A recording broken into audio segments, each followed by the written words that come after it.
I've been talking a bunch about prospective memory lately, and then it just brought to mind a bunch of the other lucid dreaming practices that rely heavily on it. So prospective memory is basically when you're setting the intention to try and remember to do something in the future. And there's kind of like two kinds. You got the short-term prospective memory where like you're trying to remember a shopping list when you go to the store.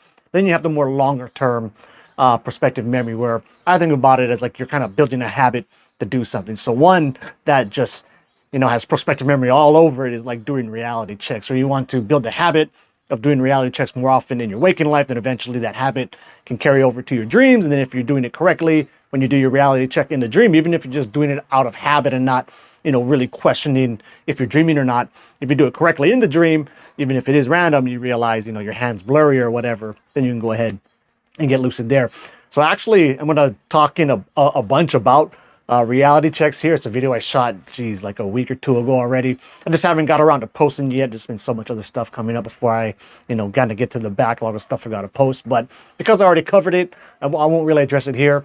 But what it did bring to memory for me is this other practice called illusory form, where essentially you're practicing on trying to see waking reality as if it's a dream.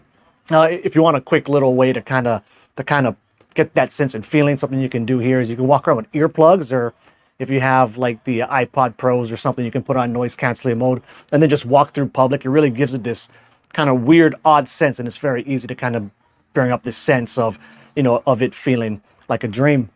But one way that you can see signs that you're progressing with your illusory form practice is when that thought or that feeling of, man, this kind of feels like a dream, pops up more often randomly just, throughout your life as you're doing things. And then if that feeling or thought ever comes up, you do your reality check, and then you can find out if you're actually dreaming or awake. And then, if you are dreaming, get lucid, fly off, go do all that other cool shit. So just something quick I wanted to throw in there. And yep, keep the lucid dreaming practice legit.